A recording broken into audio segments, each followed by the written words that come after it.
বিসমিল্লাহির রহমানির রহিম। আসসালামু আলাইকুম। কেমন আছেন সবাই? আশা করি সবাই ভালো আছেন। তো আজকে নতুন আরেকটি ব্লগ নিয়ে আপনাদের সামনে আসলাম। তো আজকে আমি রান্না করতেছি গরুর মাংস দিয়ে খিচুড়ি। তো গরুর মাংসের মধ্যে সব মশলা দিয়েছি আমি। সব মশলা দিয়ে এটাকে এখন ভালো করে মাখাইতে হবে।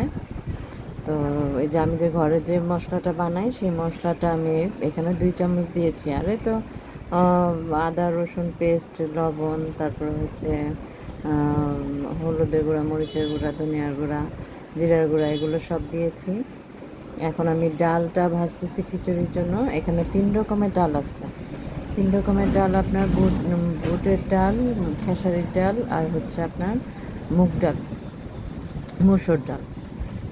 3 রকমের ডাল আছে। এই 3 রকমের ডাল দিয়ে আমি আজকে খিচুড়িটা রান্না করব। তো আজকে ডালটা আপনার হালকা আঁচে ভাজতে হবে যেন পুড়ে না যায়, কিন্তু ভাজার পরে ফ্লেভারটা আসে ভালো, ভালো একটা ফ্লেভার আসে। তো আমি মাংসটার মধ্যে এখন আদা রসুনের পেস্ট দিয়েছি, ওখানে আমার ডালটা ভাজা হচ্ছে। তো এটাকে আমি ভালোভাবে হাতে মাখিয়ে নিব। পেঁয়াজ দিয়েছি, পেঁয়াজ আর একটু লাগবে মনে হয়, হ্যাঁ আর একটু লাগবে পেঁয়াজ, এর জন্য আর একটু দিলাম। তো মাংসের মধ্যে, গরুর মাংসের মধ্যে যত পেঁয়াজ দেন আপনি ততই মজা লাগে। পেঁয়াজ দিলে মাংসের ঝোলটাও গাঢ় গাঢ় হয়। তো আমার মাখানো শেষ গরুর মাংসটা। আর হচ্ছে আপনার ডালটাও আমার হয়ে গেছে ভাজা। এই ডালটাকে এখন আমি ভালো করে ধুয়ে নিব, ভালো করে ধুয়ে নিব। মানে ডালের মধ্যে তো অনেক ময়লা থাকে, বুঝেনি, তো এই জন্য ভালো করে ধুয়ে নিতে হইতেছে ডালটা। তো আমার ধোয়া শেষ। ডালটাকে এখন আমি সিদ্ধ দেব, ডালটাকে চুলায় সিদ্ধ দেব। তো আমি এখন গরুর মাংস বসানোর জন্য আমি বড় একটা কড়াইয়ের মধ্যে তেল দিয়েছি। এখানে আমি পেঁয়াজ দিচ্ছি। পেঁয়াজটা হচ্ছে আমার ফ্রোজেন পেঁয়াজ। তো ফ্রোজেন পেঁয়াজটা আপনার দিলে হয় কি, বরফ ছাড়ার পরে একটু পানি ছাড়ে। তো পানিটা ছাড়লে সমস্যা নাই, পানিটা শুকায় যায়। তো এটাকে আমি এখন ভাজা ভাজা করব, বলতে বেরেস্তার মতো করব পেঁয়াজটাকে, বেরেস্তার মতো করব। তো প্রায় হয়েই যাচ্ছে আমার বেরেস্তাটা,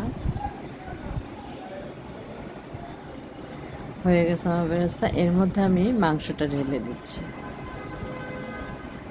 মাংস ঢেলে দিয়ে মাংসটাকে এখানে আমি ভালো করে কষাবো, ভালো করে কষাবো যেন মানে অত সিদ্ধ করব না, আবার একদম বেশি শক্ত থাকবে না, এরকমভাবে করতে হবে, কারণ খিচুড়ির মধ্যে দিব। তো তো মাংসতে আমি কিন্তু 1 ফোঁটা পানিও দিইনি, দেখবেন পানি এমনিতেই ছাড়বে, মাংস থেকে এমনিতেই পানি উঠবে, পানি ছাড়ে। দেখেন আমার মাংসতে পানি উঠছে, দেখছেন? বললাম না আমি একটু ফোঁটাও পানি দিইনি, পানি ছাড়ছে। তো মাংসের কালারটা কত সুন্দর আসছে না? আর কোরবানির মাংস তো রান্না করলে যেভাবে খুশি ওভাবে রান্না করলেই মজা লাগে। আর এটা যেহেতু আমি ভাত দিয়ে খাবো না, খিচুড়ির জন্য খাবো, তো আমার খিচুড়ির ডালটা সিদ্ধ হয়ে গেছে, ডালটা সিদ্ধ হয়ে গেছে। ডালটাকে আমি এখন করব, নামায় ফেলবো। আর হচ্ছে খিচুড়ির মধ্যে আমি সরি, ওই যে কী বলে, মাংসের মধ্যে আমি আলু দিচ্ছি। আলুটা দেওয়ার কারণ হলো কি, আমার ভাতিজা আর আমার ভাই, ওরা আবার মানে আলুটা খুব পছন্দ করে। আপনার বিরিয়ানির মধ্যে আলু দেন, খুব ভালো লাগে, খুব মজা লাগে ওদের কাছে। খিচুড়ির মধ্যে আলু দিলে আরও মজা লাগে, মাংসের মধ্যে আলু দিলে তো কথাই নেই। ডালটা আমার সিদ্ধ হয়ে গেছে, ডালটা আমি আধা সিদ্ধ করছি, আধা সিদ্ধ করছি কারণ হলো তো খিচুড়ির মধ্যে দিতে হবে। তো বড় হাঁড়ির মধ্যে আমি এখন দিয়ে নিচ্ছি, লবঙ্গ, এলাচ, দারচিনি, তারপর হচ্ছে তেল, তেজপাতা দিয়ে নিচ্ছি। এটাকে আমি এখন তেলের মধ্যে ভালোভাবে ভাজা ভাজা করব। দেখেন কত মানে কি সুন্দর একটা ফ্লেভার আসছে, যে আপনারা তো পাচ্ছেন না, আমি পাচ্ছি। মানে মশলা আর তেলের সাথে যে ভাজার ফ্লেভারটা খুব ভালো লাগছে, ফ্লেভারটা। এখানে আমি ফ্রোজেন পেঁয়াজটা দিয়ে দিচ্ছি। তো ফ্রোজেন পেঁয়াজটা দিয়ে কতক্ষণ এটাকে মানে নাড়াচাড়া দিব। তো রসুনের পেস্ট আর হচ্ছে আপনার আদার পেস্টটা দিয়ে দিচ্ছি, দিয়ে এই তেলের মধ্যে ভাজা ভাজা করব। তো তেলের মধ্যে রসুন আর আদার পেস্টটা ভাজা ভাজা করলে হয় কি জানেন, পেঁয়াজের সাথে যে কাঁচা কাঁচা গন্ধটা থাকে না, ওই গন্ধটা থাকে না, তো ভালো একটা সুন্দর একটা ফ্লেভার আসে, ভালো একটা ফ্লেভার আসে। একটু পানি দিয়ে নিলাম যেন লেগে না যায়, লেগে না যাওয়ার জন্য একটু হালকা একটু পানি দিয়ে নিলাম। তো এখানে মরিচের গুঁড়া দিয়েছি, তারপর খিচুড়ির জন্য ধনিয়ার গুঁড়া দিয়েছি, তারপরে হলুদের গুঁড়া দিয়েছি। হলুদ একটু পরিমাণে বেশি হলেও সমস্যা নাই, খিচুড়ির মধ্যে তো এটা সমস্যা করে না, কালারটা ভালো আসে। আর এখানে হচ্ছে জিরার গুঁড়া দিয়েছি, আর এটা হচ্ছে আমার ঘরে তৈরি মশলাটা, মশলাটা 2 চামচ দিয়েছি। দেওয়ার পরে এটাকে আমি ভালো করে এখানে নাড়াচাড়া করব, না ভালো করে মশলাটাকে কষায় নিব। যেহেতু আমি আদা রসুন কষায় নিচ্ছি, এত ভালো না কষালেও হবে, সমস্যা নাই। আমি পোলাওর চালটা আগেই ধুয়ে রেখেছিলাম, সেই পোলাওর চালটা এখন আমি ঢেলে দিব, পানি ঝরায় রাখছি, ঢেলে ভালো করে মশলার সাথে মানে তেলে একটু ভাজা ভাজা করছি, করে এখন আমি আমার মাংস আধা সিদ্ধ মাংসটা আমি ঢেলে দিলাম, এখানে ডালও ঢেলে দিব, ডালও ঢেলে দিলাম। ডাল ঢেলে দিয়ে এখন এটাকে আমি ভালো করে মানে একসাথে মিক্সড করে পরে এখানে আমার ফুটন্ত গরম পানি, আমি পাশের চুলায় গরম পানি করে রেখেছিলাম, সেই গরম পানিটা ঢেলে দিয়েছি।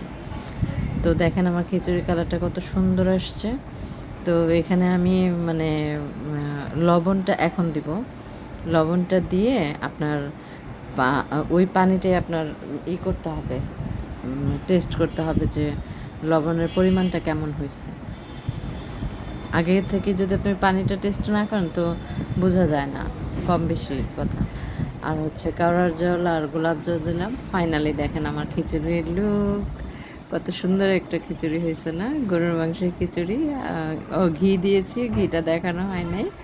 তো এখানে আমি কাঁচামরিচ দিয়েছি, আস্ত কাঁচামরিচের ফ্লেভারটা আমার কাছে খুব ভালো লাগে।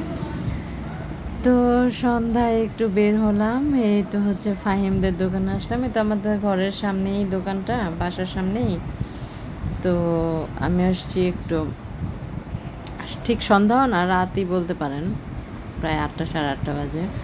তো কয়েল নেওয়ার জন্য আসছি, আর আমি একটা ক্রিম নিব, ফার্মেসিতে যাব। তো যে কয়েলটা চাইতেছে ওই কয়েলটা নাই, বলতেছে যে আরেকটা ভালো কয়েল আছে, তো ওইটা নিতে পারেন। আমি বলতেছে যে যদি মশা না যায় তাহলে আপনি ফেরত দিয়ে এই কথা বলছে। পরে নিয়ে নিলাম, বললাম যে ঠিক আছে আপনি এটা রাখেন, আমি একটু সামনে থেকে ফার্মেসি থেকে ঘুরে আসি। তো কয়েলটা আমাকে দিতেছে, এটা হচ্ছে ফাহিমের আব্বা, এখনও ফাহিমরা দেশ থেকে আসে নাই। তো আমি বলছি যে ভাই আপনি রাখেন, আমি একটু সামনে থেকে আসতেছি। এই কথা বলে আমি ফার্মেসিতে যাচ্ছি যে কিছু ওষুধ নিব, ওষুধ না, আমি একটা ক্রিম নেওয়ার জন্য যাচ্ছি। একটা ক্রিম আমার সাজেস্ট করছে স্কিন ডাক্তার, তো সেই ক্রিমটা আনার জন্য যাইতেছি, দেখি পাই কি না। মনে হয় না মহল্লার মধ্যে পাবো, যে তারপরেও যাচ্ছি।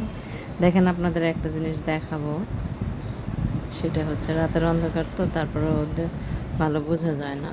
এটা হচ্ছে হাসনাহানা ফুল গাছ, যখন ফুল ফোটে একদম গাছ ভরপুর, এত সুন্দর গন্ধ আসে।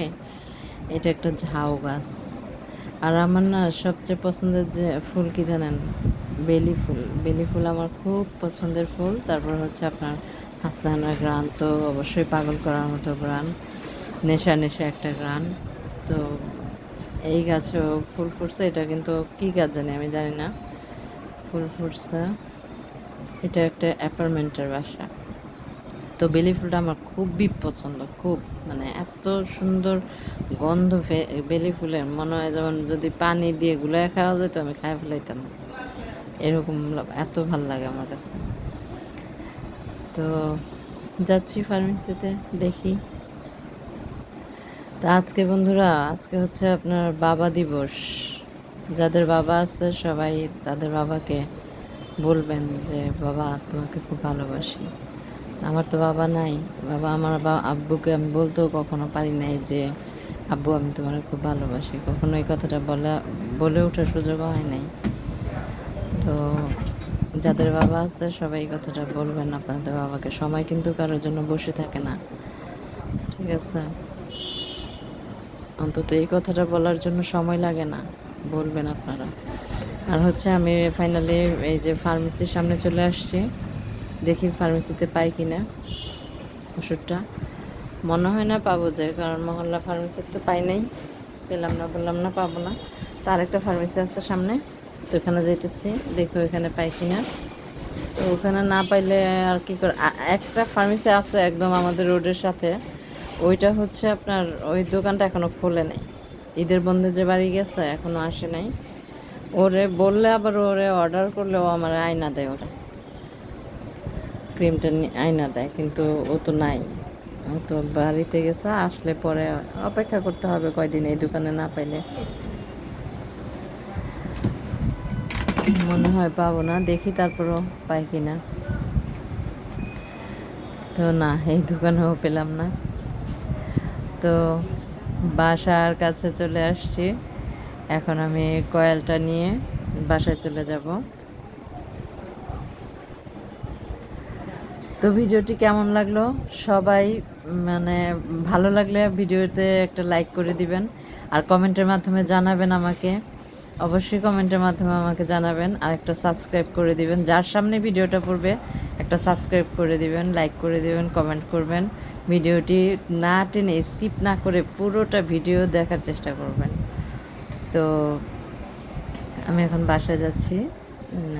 সবাই ভালো থাকবেন, সুস্থ থাকবেন, নিজেদের প্রতি খেয়াল রাখবেন, আর হলো দোয়া করবেন আমাদের জন্য, আমিও আপনাদের জন্য দোয়া করব। তো আজকে এই পর্যন্তই বিদায়, আর ভিডিওটি আর লম্বা করব না। তো সবাই ভালো থাকবেন, সুস্থ থাকবেন। আল্লাহ হাফেজ, আসসালামু আলাইকুম।